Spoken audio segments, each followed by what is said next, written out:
Hello everyone, welcome to today's video. And आज का दिन क्रिप्टो के लिए बहुत ही ज़्यादा वॉलेटाइल होने वाला है। ठीक है, जस्ट स्टार्ट करते हैं उसी से, क्योंकि सिलिकॉन वैली बैंक जो है क्लोज हो गया है। एंड जिसके कारण क्या हुआ है, यूएसडीसी क्रैश कर रहा है। Yes, USDC the stable coin is crashing. उसका रीज़न क्या है कि यूएसडीसी के रफली 3.3 बिलियन डॉलर्स जो है सिलिकॉन वैली बैंक में थे। आई थिंक उनका टोटल 40 बिलियन में से 3.3 बिलियन सिलिकॉन वैली पे था। तो अराउंड, तो अब इससे क्रैश होने का क्या मतलब है, तो उसके लिए हमें समझना पड़ेगा कि यूएसडीसी जो है वर्क कैसे करता है। तो यूएसडीसी, अगर आपके पास कॉइन है तो आप उसको 1 यूएसडी के लिए रिडीम कर सकते हो कॉइन बेस के थ्रू। ठीक है, तो कॉइन बेस आपको कभी भी वो रिडेम्पशन दे सकता है, एंड वो रिडेम्पशन बैक्ड है उनके पास जो पैसा रखा है अलग अलग बैंक्स में उससे। अब एसवीबी जो बंद हो गया है, सिलिकॉन वैली बैंक जो है बंद हो गया है, उसके कारण क्या हुआ, उनका रफली 3 बिलियन डॉलर जो है अटक गया है। कॉइन बेस ने जो है पॉज कर दिया है USDC to USD conversion. And अब जो लोग यूएसडीसी सेल करके निकल रहे हैं, काफी सारे लोग जो है यूएसडीटी ले रहे हैं, कोई भी यूएसडीसी पे शिफ्ट होना नहीं चाह रहा है, तो उसके कारण सेल प्रेशर बढ़ गया है एंड मार्केट में यूएसडीसी का एक क्रैश आने लग गया है। तो ये हमने सेम चीज देखी थी जब यूएसटी के साथ हुआ था, जो कि लूना वाला स्टेबल कॉइन था, एंड उसमें वो गिरता ही गया। बट क्या यहाँ पे हम इसमें एक रिकवरी देख सकते हैं? नहीं देख सकते हैं। तो in my opinion chances of USDC UST की तरह एंड अप होना, मतलब बिल्कुल खत्म हो जाना, काफी लो है, क्योंकि 3 billion dollars out of 40 billion जो है इनका अटका है। अब यहाँ पे वो 3 बिलियन या तो कहीं से जुगाड़ करेंगे एंड फिर जाके रिडेम्पशन ओपन करेंगे। बस इन्होंने रिडेम्पशन जो बंद कर दिया है उसके कारण इतना ज़्यादा सेल प्रेशर आया है। Chances of it recovering is decent. I think यहाँ पे 60 to 40% चांसेस है। 60% की ये रिकवर कर जाएगा, 40% की ये और गिरेगा। तो अगर ये 0.9 से ऊपर रहता है तो यहाँ पे इतना सिग्निफिकेंट सेल प्रेशर नहीं आएगा।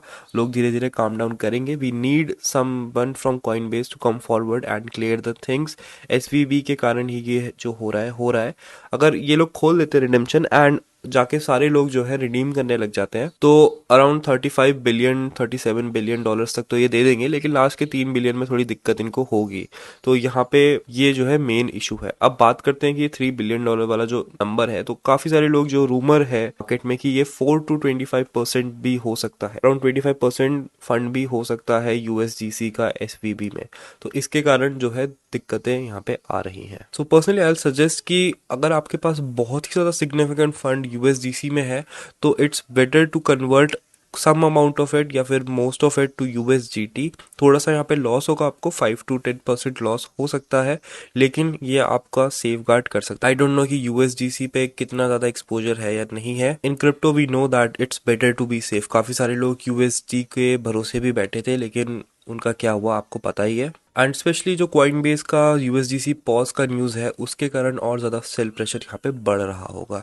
तो ये हमें ध्यान में रखना है कि यूएसडीसी में चाहे आप कितने भी कमिटेड हो, थोड़ा बहुत आपको डाइवर्सिफाई करना चाहिए। I have personally kept my money in USDC, USDT, BUSD.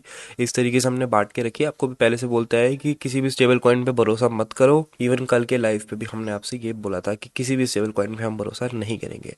अब चलते हैं चार्ट की साइड, मार्केट में क्या हो रहा है। राइट, आज तो है वीकेंड, एंड वीकेंड पे कुछ खास वॉल्यूम हमें देखने को नहीं मिलती है, लेकिन यूएसडीसी वाले डिबैकल के कारण शायद हमें थोड़ा बहुत गिरावट मार्केट में देखने को मिल सकती है, डिपेंडिंग ऑन डीपेक होता है या नहीं होता है। अगर हम शॉर्टर टाइम फ्रेम्स में देखते हैं तो bitcoin did break this resistance and वापस अब ये रेजिस्टेंस रीटेस्ट के लिए जा रहा है। अब रीटेस्ट से जो है रिजेक्शन होता है तो वहाँ पे शॉर्ट अपॉर्चुनिटी बनती है, नहीं होता है तो फिर हम यहाँ पे नहीं करेंगे शॉर्ट। कल का दिन हमारे लिए काफ़ी अच्छा था, हमने बहुत अच्छे प्रॉफिट बनाए कल की वीडियो से। तो होपफुली आप लोगों ने वहाँ बनाए होंगे, एंड इसीलिए हम ज़्यादा ट्रेड नहीं करते। राइट, हमने काफ़ी सारे दिन जो है ट्रेड्स नहीं लिए, बट एक दिन बहुत सारे लिए और एक साथ हमने प्रॉफिट प्रिंट करे। अब हम थोड़ा जो है वेट करेंगे। हमने थोड़े बहुत स्पॉट एंट्रीज करे थे। मैंने आपको बताया था कि कुछ कुछ जोन्स है जहाँ पे मैं स्पॉट बाइंग कर रहा हूँ, जैसे बीएनबी का ये वाला जोन हमने स्पॉट बाइंग के लिए रखा था, तो वो अभी भी कंटिन्यू रहेगा। मार्केट कैसे ऊपर जाए या नीचे जाए डजेंट मैटर, वो मेरा एक स्पॉट जोन है जहाँ पे मैं इनको बाय करते हुए चल रहा हूँ। एक बार फिर से एप्टॉस को भी कवर कर लेता हूँ मुझे, क्योंकि मुझे लग रहा है कि कुछ लोग जो है फोमो में लेट एंट्री करे होंगे एंड वहां पे फंस गए होंगे। एप्टॉस में क्या चल रहा है, एप्टॉस में हम जो है एक डाउन ट्रेंड अभी भी फॉलो कर रहे हैं। We are continuing to follow this downtrend, and अगर आप इसके शॉर्ट लेके फंस गए हो, मेक श्योर कि आपका शॉर्ट जो है एग्जिट हो जाए before it breaks this downtrend. तो डाउन ट्रेंड अभी तो चल रहा है, तो कोई ऐसी प्रॉब्लम नहीं होनी चाहिए। एंड यहाँ पे एक बड़ा रेजिस्टेंस भी है, तो होल्ड करके आप चाहे तो रख सकते हो जब तक हम एटलीस्ट 12.3 से ऊपर नहीं होते हैं। अब अगर आपने बहुत ज़्यादा लेवरेज लिया होगा तो फिर आपके पास ये फ्लेक्सिबिलिटी नहीं होगी, एंड दैट्स व्हाई वी से कि लेवरेज थोड़ा कंट्रोल में रखा करो। That is it for today's update guys. Almost सारे ऑल्ट कॉइन्स में का बहुत अपसाइड आया है, एंड वो सब जो है अपनी रेजिस्टेंस को रीटेस्ट अभी कर रहे हैं। अब इस रेजिस्टेंस से रिजेक्शन जहां जहां मिलेगा वहां शॉर्ट अपॉर्चुनिटीज बनेंगी। नहीं मिलता है तो मेरे हिसाब से ब्रेकआउट तो मुश्किल है इस मार्केट कंडीशन में। थोड़ा बहुत वो ऊपर जाके साइडवेज मूवमेंट कर सकता है, तो हमारे पास लॉन्ग लेने की एम्पल अपॉर्चुनिटीज होंगी, तो मैं वहां की साइड से थोड़ा वेट करके चलूंगा। बाकी that is it for today's update guys. Hopefully आपको वीडियो अच्छी लगेगी। Make sure to hit the like button, join our Telegram channel and subscribe to the channel if you are new here. Thank you for watching and I will see you in the next one. गोरी प्लग खींचे नीट लफ्ज़ मेरे हथियार, पहली चोट no के सीन जैसे गिल्टीन रगो मैं बैरनी कटील नशीला